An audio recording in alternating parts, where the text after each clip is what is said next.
We spent the last year working on building Developer Kit 2 as an update to our original development kit, something that gets a lot closer to what we want the consumer version to be and lets developers make much better virtual reality experiences. DK2 has a variety of different improvements, largely around comfort and presence. The sense of presence in virtual reality is something fundamentally new. You actually, for the first time, your brain says, okay, I'm comfortable in this environment.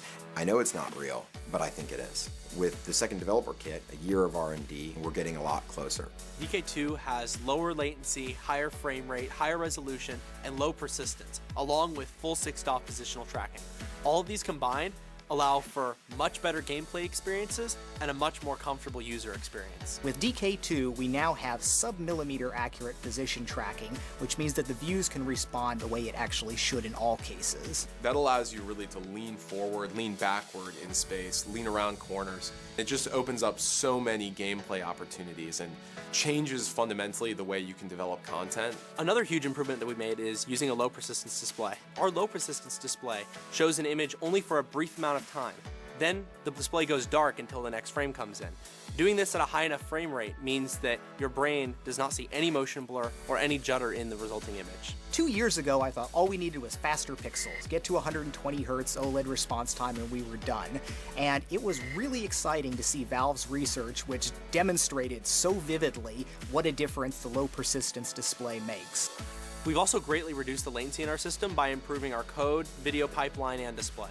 Our original dev kit was 60 frames a second, not because that was what you really need for a great convincing VR experience. It was just the best display that we could get our hands on over a year ago.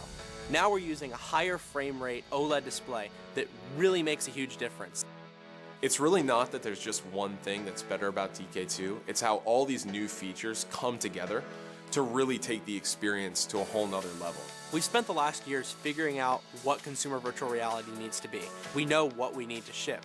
Everyone at Oculus is passionate about building the best virtual reality technology in the world. One of the big goals at Oculus is to bring together the smartest people in the world. We're working on hardware, software, we have creative, we have infrastructure. The only way we're going to deliver virtual reality, the holy grail, this incredible pursuit of presence, is by recruiting the very, very best in the industry. I think that's one of the main things that held virtual reality back for years. The right group of people never came together to work on the right problems.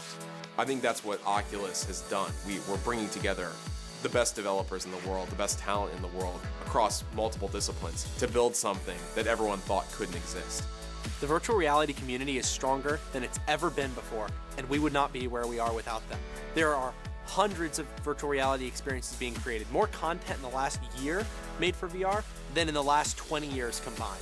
It's going to be the small teams that go out and do something that's so fundamentally cool that it winds up defining the language for the platform. We can't wait to see the experiences that come out of all of these new features.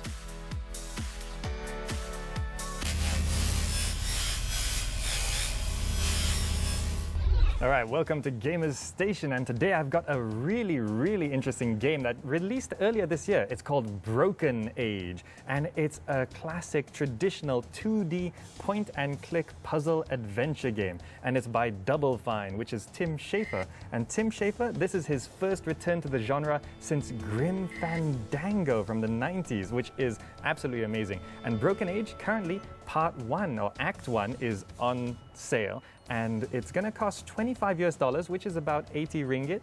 And you can finish Act 1 in a few hours, but what's really interesting is that Act 2 will come with it, and Act 2 will be releasing later this year. Now, the premise really is about these two characters, Vela, a girl, and Shay, a boy, and they're trying to escape their predestined path. One is going to be sacrificed to some kind of monster, and the other one is trapped on some kind of spaceship, and they want to make their own way in the world. And this is a big theme for the entire storyline.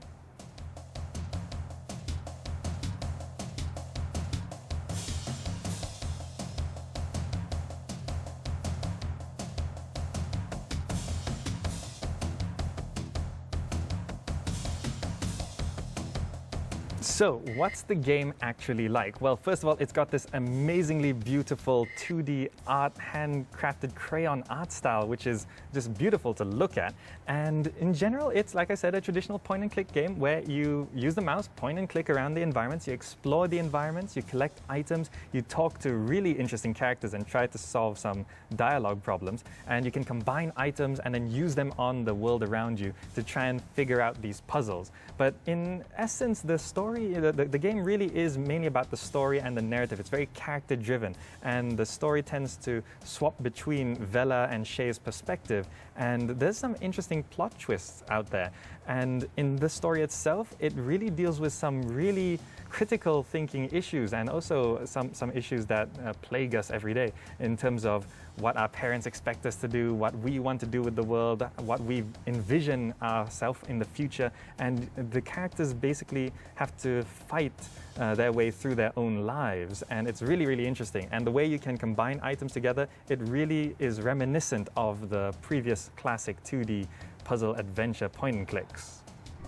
I wonder what's in those creepy jars. My old teeth? I made a hexipal out of a paper plate. Probably thought they were alive then. Okay, I think I know all I need to know about the Maiden's Feast. All you need to know is how to look pretty in your dress. We'll take care of the rest. So, is the game really for you? Well, if you like the kind of surreal, comedic storyline experience and this character-driven experience, you're gonna love this game because it's really reminiscent to those old point-and-clicks like Monkey Island or Grim Fandango. If you love those, you're gonna love this. Now, 80 ringgit might seem a little hefty for a game that's so short, but keep in mind this is Act 1, and Act 2 will be releasing later this year, and they're calling this buying the Season Pass. So if you buy this game, you're gonna get Act 2 with it. And it's currently available on iOS, it's coming to Android, it's on PC, Mac, Linux, and even the Ouya. And you can get it off the main website, DRM free, or you can get it off of Steam. And it is a must check out. This is a masterpiece of a game, and it's just fantastic. Hey, wake up. There? Was? Yeah. Let's get this over with. Looks like someone can't wait for their hugs! Well, another episode at an end today, but I should also stress this is our season finale. We're going to take a few weeks off so we can catch up on some of our gadgets and get some stuff prepared for you fresh and new in about 3 weeks' time for a brand new season of Gadget Nation right here on Astro One. Apart from that, no changes, same time, same place. We hope to see you then.